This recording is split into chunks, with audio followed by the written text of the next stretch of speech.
नमस्कार बच्चों, कैसे हैं आप सब? आशा करती हूँ आप सभी अच्छे होंगे, स्वस्थ होंगे, खुश होंगे और अपनी पढ़ाई भी अच्छे से कर रहे होंगे। जैसा कि आप सभी जानते हैं, मैं हूँ आपकी हिंदी की अध्यापिका और मैं स्वागत करती हूँ आप सभी का आईसीटी वर्चुअल क्लासरूम में। और आज हम यहाँ पर एकत्रित हुए हैं पढ़ने के लिए क्लास 11th की हिंदी।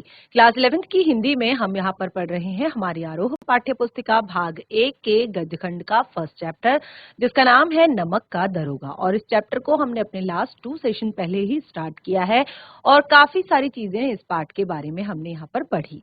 और जैसे कि आप सभी को पता है, ये पाठ लिखा गया है मुंशी प्रेमचंद्र जी द्वारा, तो जाहिर सी बात है कि इस पाठ में काफी सारी सीख भी हमें मिलने वाली है और बहुत सारी चीजें यहाँ पर हमें जानने को इस पाठ में मिलने वाली है।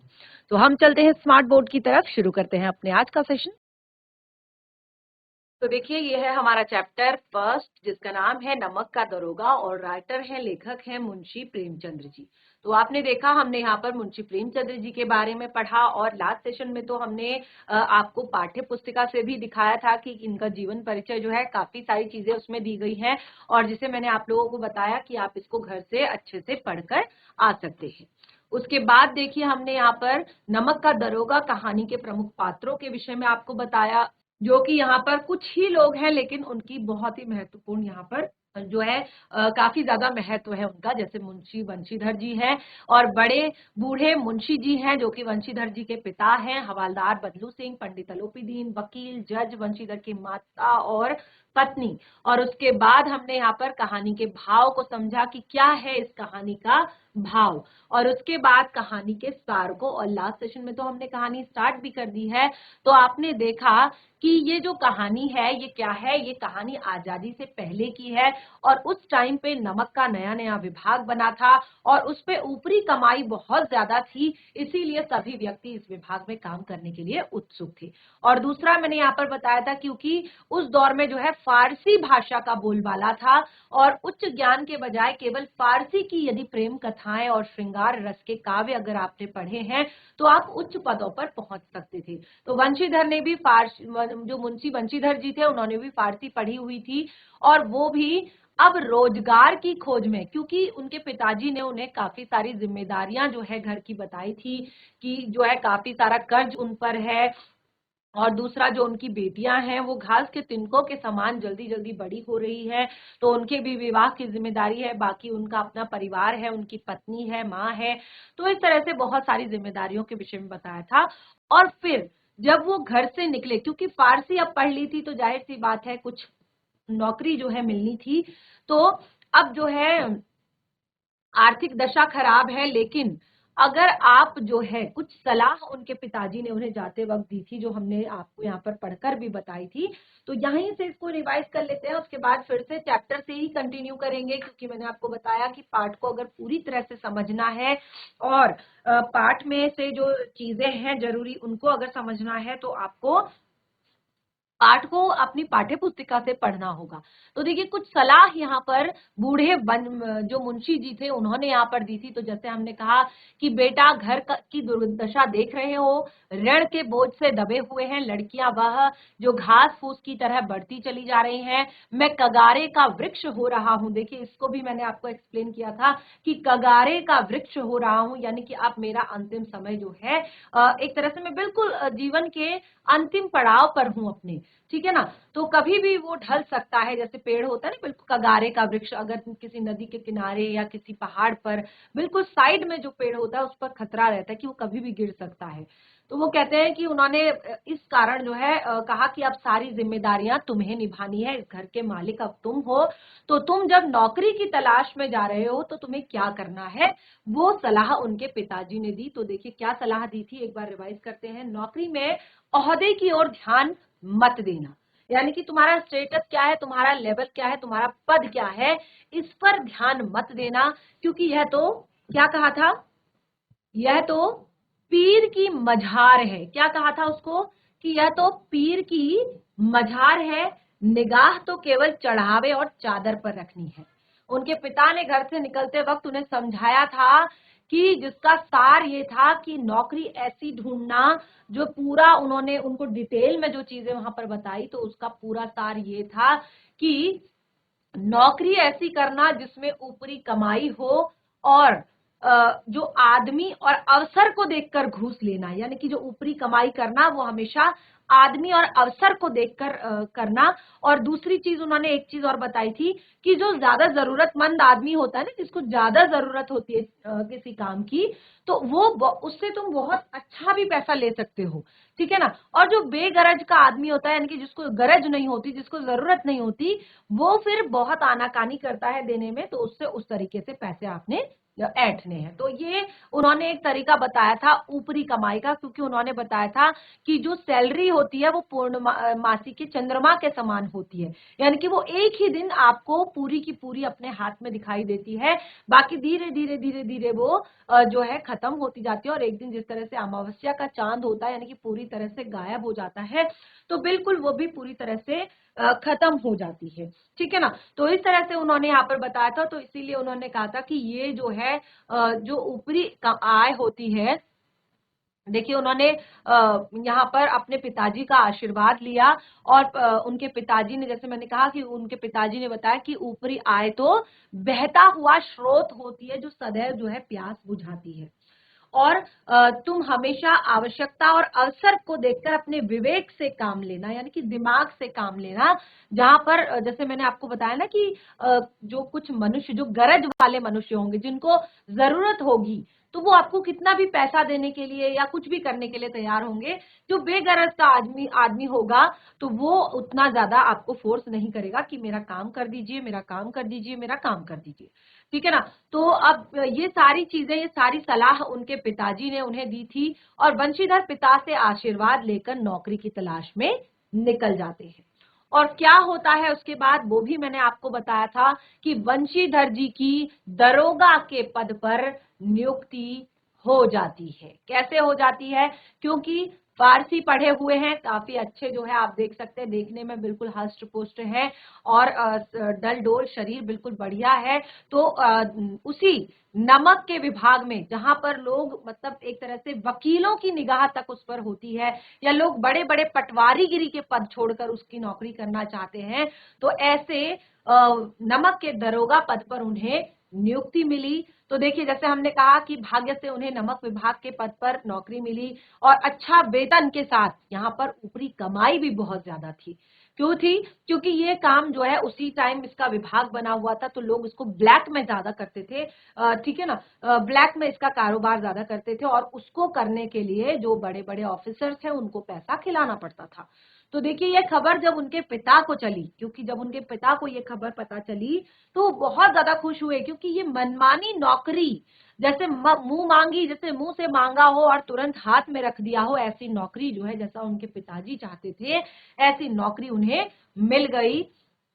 और फिर क्या हुआ, उसको हम कंटिन्यू करते हैं आगे अपनी पाठ्य पुस्तिका से। तो देखिए, जैसे मैंने कहा कि वंशीधर जो है आशीर्वाद लेकर वहां से निकल गए, अपने पिताजी का आशीर्वाद उन्होंने लिया और वो वहां से निकल गए। और जैसे कि हमने बताया कि वंशीधर जो है क्या है, आज्ञाकारी बेटे हैं, और ये बातें उन्होंने ध्यान से सुनी और वो वहां से निकल गए आशीर्वाद लेकर। अब देखिए, जैसे हमने बताया था कि ये सारी चीजें जब उनको अच्छी नौकरी मिल गई, और अब उनके वृद्ध मुंशी जी जो थे वो बहुत ज्यादा खुश हुए, खुशी से फूले नहीं समाये। और जो उनके महाजन थे, जो बड़े बड़े लोग थे, जो परेशान अक्सर किया करते थे, वो थोड़ा सा अब उनके लिए नरम पड़ गए, क्योंकि बेटा जो है दरोगा पद पर है, तो जाहिर सी बात है पिताजी का सम्मान भी होगा ही। तो इस तरह से महाजन कुछ नरम पड़े, कलवार की आशा लता लहराई। अब जो परिवार में एक था कि अब यार बहुत सारा कर्जा भी है, और बेटियां जवान हो रही हैं, और आगे परिवार का बोझ जो है उन्होंने संभालना है। तो इस तरह से अब आशा लता लहराने लगी, यानी कि आशाएं बढ़ने लगी कि अब सब कुछ ठीक हो जाएगा, परिवार संभल जाएगा, बेटियों की शादी हो जाएगी, परिवार का कर्जा तर जाएगा, सब कुछ ठीक हो जाएगा। तो इस तरह से परिवार में एक आशा जगी। लेकिन पड़ोसियों के हृदय में शूल उठने लगे। तो जैसे मैंने बताया ना आपको कि अक्सर पड़ोसियों का, देखिए हम भी किसी के पड़ोसी हैं, कोई हमारे पड़ोसी हैं, तो अक्सर ये एक मजाक के तौर पर इसको लिया जाता है कि जब पड़ोसी मतलब जलते हैं या चिढ़ते हैं। मुझे नहीं लगता कि हर जगह पर ऐसा होता है, क्योंकि आज के टाइम में तो कोई पड़ोसी ही नहीं होता। आप शहरों में देखेंगे कि फ्लैट्स में लोग रहते हैं, वहां पे ये भी नहीं पता होता कि पड़ोस में आपके कौन रह रहा है, या अगर वो कहाँ का है, कैसा उनका रहन सहन है, क्या उनके तौर तरीके हैं, कुछ भी हम नहीं जानते। ठीक है ना। तो ये सारी चीजें एक मजाक के लिए कह सकते हैं। तो पड़ोस, लेकिन उस टाइम पे ये हुआ करता था, कहीं पर होता है गांव में या शहर में भी, तो पड़ोसियों के हृदय में शूल उठने लगे। अब देखिए क्या हुआ। ये हमने कहा था कि एक परिच्छेद जो है इस कहानी का यहाँ पर कंप्लीट हुआ। दूसरे परिच्छेद को हम यहाँ पर स्टार्ट करेंगे। जो हमने पढ़ा था पूरी तरह से रिवाइज कर लिया है। जिन बच्चों ने लास्ट सेशन में क्लास अटेंड नहीं भी की थी, उनको भी पता चल गया है कि हम यहाँ पर कौन सा चैप्टर पढ़ रहे हैं और क्या उसमें पढ़ रहे हैं। ठीक है ना। तो जाड़े के दिन थे और रात का समय था। अब देखिए, नौकरी लगे हुए लगभग जो है 6 महीने से अधिक अभी नहीं हुए थे, 6 महीने ही हुए थे। अच्छा, बहुत अच्छा चल रहा था उनका। जाड़े के दिन थे, रात का समय था। नमक के सिपाही जो थे, चौकीदार नशे में मस्त थे। मुंशी वंशीधर को यहाँ आए अभी 6 महीने से अधिक न हुए थे। जो सिपाही थे, क्योंकि ये तो दरोगा पद पर थे। ठीक है ना। आप देखिए, दरोगा पद के अलावा बाकी पद भी होते हैं, जैसे सिपाही का पद होता है। ठीक है ना। तो जो सिपाही थे वो नशे में मस्त थे। चौकीदार जो थे वो भी नशे में मस्त थे। मतलब ठंड थी तो सबने जो खा पीकर सब बिल्कुल नशे में मस्त होकर सोए हुए थे। अब क्योंकि उनको 6 महीने भी नहीं हुए थे, लेकिन उनकी जो कार्य कुशलता थी, उन्होंने इतना अच्छा काम किया था 6 महीने में। उत्तम आचार जो था उनका, काफी बिहेवियर भी काफी अच्छा था, से अफसरों को उन्होंने मोहित कर रखा था। या जो उनसे बड़े अफसर थे, उन्होंने अपने 6 महीने के कार्यकाल में ही सबको, जितने बड़े उनके उनसे बड़े जो ऑफिसर थे, उन सबको अपने व्यवहार से, अपनी कार्य कुशलता से और काफी ज्यादा मोहित किया हुआ था। अफसर लोग उन पर विश्वास करने लगे थे। अब जाहिर सी बात है कि जैसे मैंने आपको बताया ना, ये जो कहानी है ये काफी ज्यादा इंटरेस्टिंग है। जैसे मैंने शुरुआत से बताया कि इतनी सारी चीजें होने के बाद भी यहाँ पर आपको पॉजिटिव चीजें दिखाई गई हैं, क्योंकि ये आपको काफी अच्छी सीख देती है कि जो अच्छा इंसान होता है, जो सच्चा इंसान, क्योंकि आजकल ना लोगों के दिमाग में ये चीज बैठ जाती है कि अच्छा होने से कुछ नहीं होता, ईमानदार बनने से कुछ नहीं होता।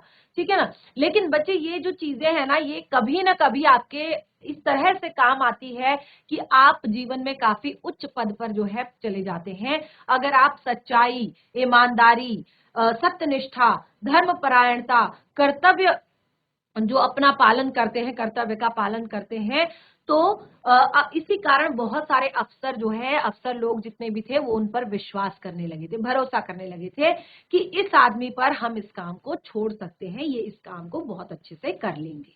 नमक के दफ्तर से 1 मील पूर्व की ओर यमुना बहती थी। जो नमक का ऑफिस था, उससे 1 मील पूर्व की ओर यमुना नदी बहती थी। उस पर नावों का एक पुल था। नावें बनी हुई थी, नावें लगी हुई थी, और नावों का एक पुल बना हुआ था। जैसे हमने कहा, जाड़े के दिन थे और रात का समय था। तो रात के समय की ये बात है। दरोगा जी किवाड़ बंद किए हुए मीठी नींद सो रहे थे। अब देखिए, जो उस नदी पर जो सिपाही लगाए हुए थे, जो चौकीदार लगाए हुए थे, वो तो सब नशे में मस्त पड़े थे। और दरोगा जी जो है अपने घर पर बिल्कुल मीठी नींद सोए हुए थे। अचानक आंख खुली तो नदी के प्रवाह की जगह गाड़ियों की गड़गड़ाहट तथा मल्लाहों का कोलाहल सुनाई दिया। अब क्या होता है ना कि जो सर्दियों की रात होती है, काफी ज्यादा सुनसान होती है, और जब आसपास कोई नदी हो तो उसकी जो उसके बहने का जो एक कलवर होता है, वो सुनाई देता है। लेकिन आज जब उनकी आंख खुली अचानक रात को, तो उन्हें नदी के प्रवाह की जगह, यानी कि नदी के कलवर की जगह, नदी के प्रवाह की जगह गाड़ियों की गड़गड़ाहट, ऐसा लग रहा था कि गाड़ियां चल रही हैं, और मल्लाहों का कोलाहल, जो आसपास के लोग थे उनका शोर सुनाई दिया। उठ बैठे, उठकर बैठ गए। अचानक से वो उठकर बैठ गए।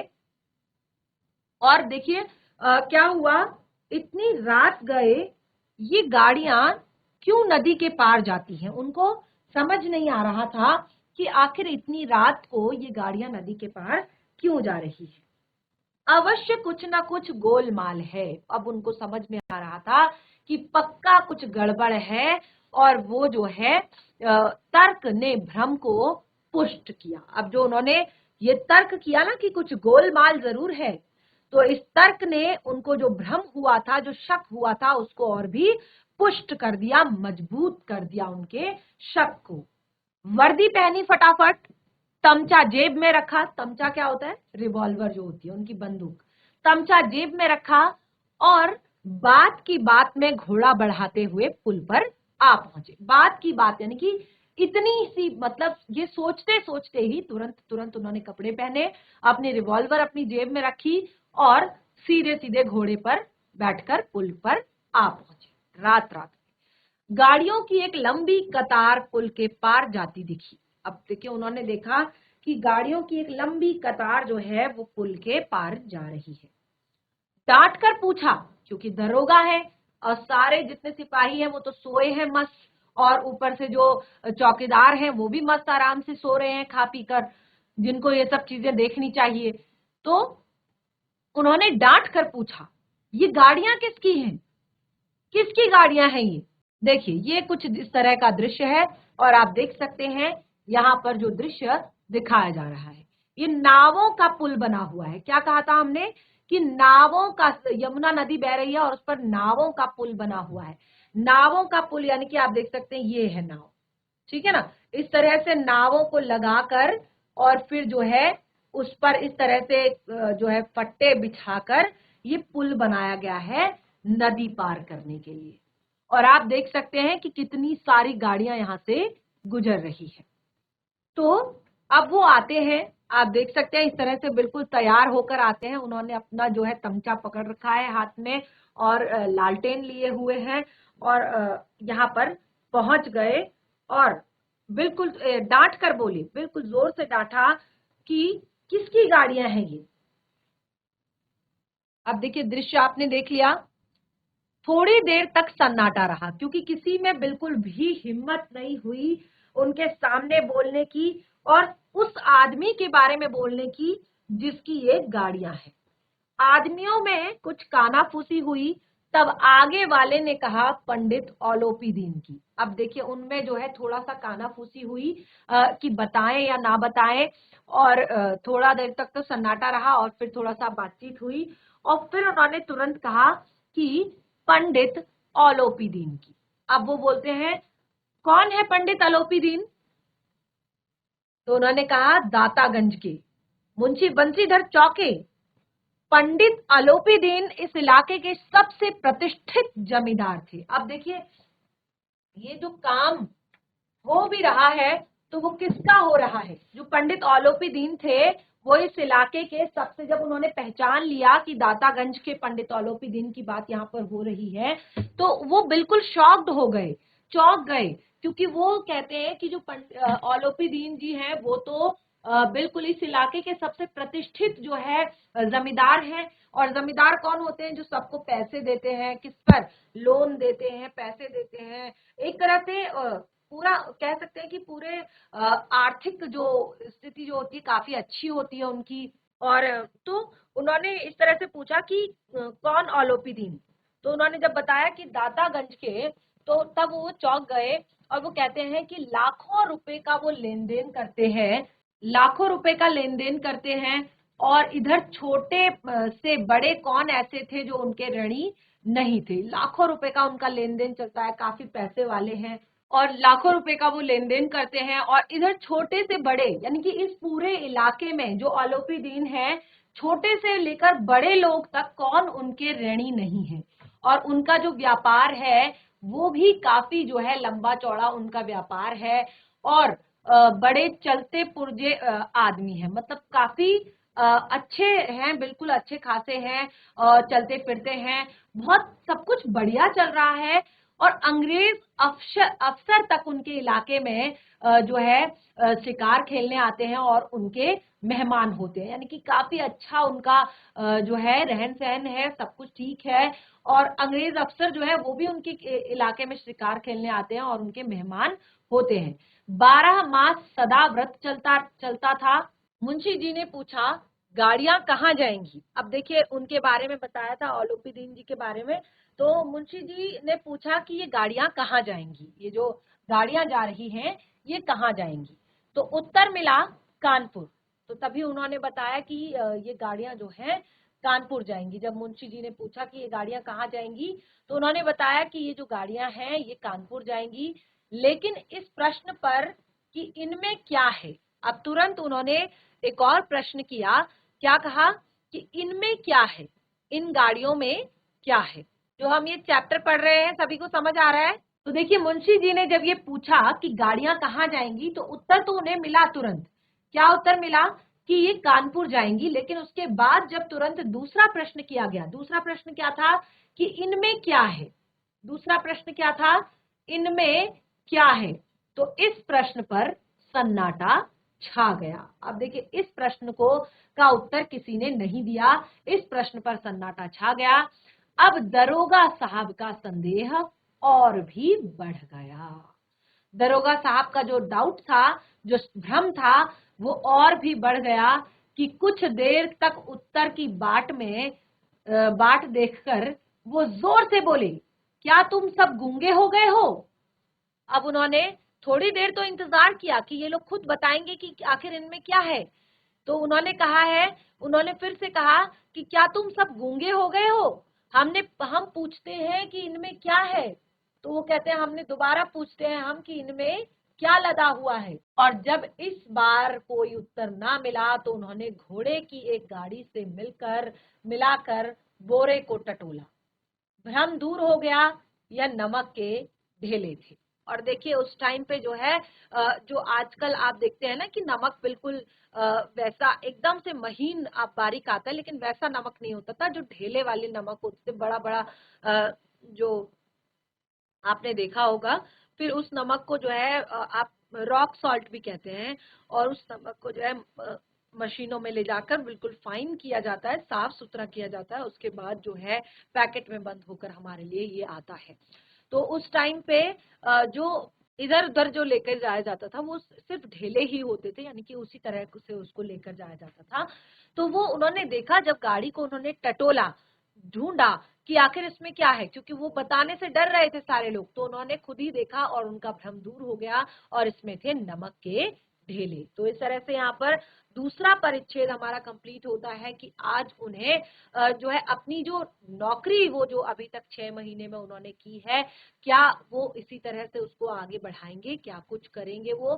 तो पंडित औलोपी दीन, अब देखिए क्या हुआ जब उनकी गाड़ियां पकड़ी गई। तो ये काम सारा ब्लैक में हो रहा था और ये काम कर रहा था शहर का एक प्रतिष्ठित व्यक्ति, जिस पर मतलब विश्वास नहीं किया जा सकता कि वो इंसान इस काम को कर रहा है। ठीक है ना? तो अब थोड़ी देर बाद जो है जब इस तरह से उन्होंने पूछताछ की, तो औलोपी दीन जो है वो अपने सजीले रथ पर सवार होकर, यानी कि बिल्कुल सजे धजे रथ पर जो है सवार होकर कुछ सोते कुछ जागते, क्योंकि आधी रात का समय था, कुछ सोते कुछ जागते जो है चले आ रहे हैं। और अचानक जो कई गाड़ीवानों ने घबराए हुए आकर जगाया और बोले, महाराज, दरोगा ने गाड़ियां रोक दी हैं और घाट पर खड़े आपको बुलाते हैं। तो तभी जो है उन्होंने उनको उठाया और कहा कि महाराज, दरोगा ने गाड़ियां रोक दी हैं, घाट पर खड़े हैं और आपको बुला रहे हैं। औलोपी दीन का लक्ष्मी जी पर अखंड विश्वास था। जो औलोपी दीन है, जैसे मैंने आपको बताया कि वो शहर के सबसे बड़े जमींदार हैं और बड़े से लेकर छोटे सभी उनके कर्जवान हैं, सभी उनसे पैसे लेते हैं और काफी एक रुतबा है उनका। अंग्रेज अफसर भी उनके घर में मेहमान बनकर आते हैं, उनके इलाके में शिकार खेलने जाते हैं। तो उनका लक्ष्मी जी पर अखंड विश्वास था, यानी कि उनको अपने पैसे का बहुत ज्यादा एक तरह से उनको पैसे पर अपना घमंड कह सकते हैं, घमंड था और पैसा उनके पास काफी था, तो उनको बिल्कुल भी इस बात की चिंता नहीं थी कि कोई बात नहीं, अगर दरोगा आ भी गया तो क्या होगा, थोड़ा बहुत घूस ले लेगा, थोड़ा बहुत पैसे ले लेगा, ठीक है ना। तो लक्ष्मी जी पर उन्हें पूरा भरोसा था। वो उनको बिल्कुल भी कोई ऐसा डाउट नहीं था कि उनका काम जो है आगे रुकने वाला है। वो कहा करते थे कि संसार का तो कहना ही क्या है, यानी कि उनको पैसे की महिमा इतनी समझ में आती थी कि वो कहते थे कि संसार का तो कहना ही क्या है, स्वर्ग में भी लक्ष्मी जी का ही राज्य है। और उनका ये कहना यथार्थ ही था, यानी कि उनका ये कहना जो है काफी हद तक सच भी था, क्योंकि जो है पैसा जो है सबकी नीड होती है, सबकी जरूरत होती है।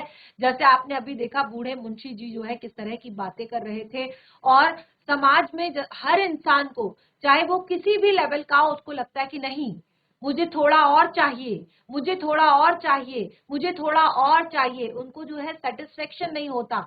तो ये चीज जो है यथार्थ की बात है कि इंसान के पास चाहे जितना भी हो जाए, वो पैसे के लिए कभी मना नहीं करता, पैसे की तरफ से भी कभी मुंह नहीं मोड़ता। न्याय और नीति सब लक्ष्मी जी के खिलौने हैं। देखिए वो क्या कहते हैं कि न्याय और नीति जो है सब लक्ष्मी जी के खिलौने हैं, यानी कि जो न्याय पालिका बनी हुई है, जो ये नीतियां बनी हुई हैं, जो ये नियम बने हैं, ये तो लक्ष्मी जी के खिलौने हैं। यानी कि अगर लक्ष्मी माँ चाहे तो इन्हें कहीं भी उठाकर फेंक सकती है, यानी कि पैसे का बोलबाला है, उन्हें जैसा चाहे वैसा वो नचा सकती है, क्योंकि ये जो है उनके खिलौने हैं। यानी कि पैसे के दम पर सारे नियम बदले जा सकते हैं, पैसे के तरीके पर न्याय व्यवस्था बदली जा सकती है, पैसे के तरीके पर नीतियां बदली जा सकती है। और वो लेटे लेटे ही गर्व से बोले चलो हम आते हैं।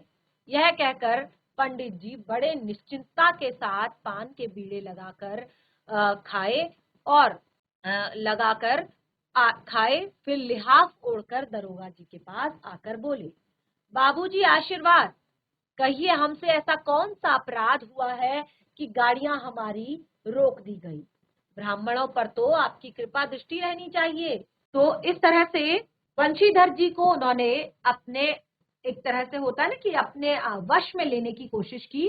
तो उन्होंने क्या कहा, उन्होंने उनको पूरा 101% भरोसा था कि पैसे के दम पर सब कुछ हो सकता है, पैसा सब कुछ कर सकता है, पैसा न्याय व्यवस्था को बदल सकता है, पैसा जो है नियम बदल सकता है, पैसा नीतियों को बदल सकता है।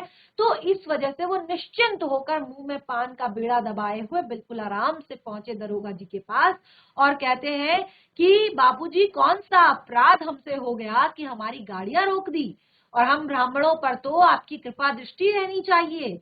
और इस तरह से वंशीधर जी रुखाई से बोले, क्योंकि जैसे मैंने क्या बताया उनके बारे में, कर्तव्यनिष्ठ है, धर्मपरायण है, सत्यनिष्ठ है। और किस तरह से आप आगे देखेंगे क्या कुछ इस कहानी में होता है, बहुत ही इंटरेस्टिंग तरीके से हम इसको पढ़ेंगे आगे, और काफी सारी जो है मजेदार चीजें पढ़ेंगे, और काफी अच्छी सीख हमें ये चैप्टर देगा। तो आप इस पर इसी तरह से आगे बने रहिए कि क्या कुछ वंशीधर जी इस कहानी में आगे। तो आपने देखा कि किस तरह से यहाँ पर जो है बिल्कुल औलोपी दीन जी अपने पैसे की महिमा को लेकर जो है यहाँ पर आ गए हैं, और आगे क्या कुछ होता है इस कहानी में उसको हम कंटिन्यू करेंगे अपने नेक्स्ट सेशन में।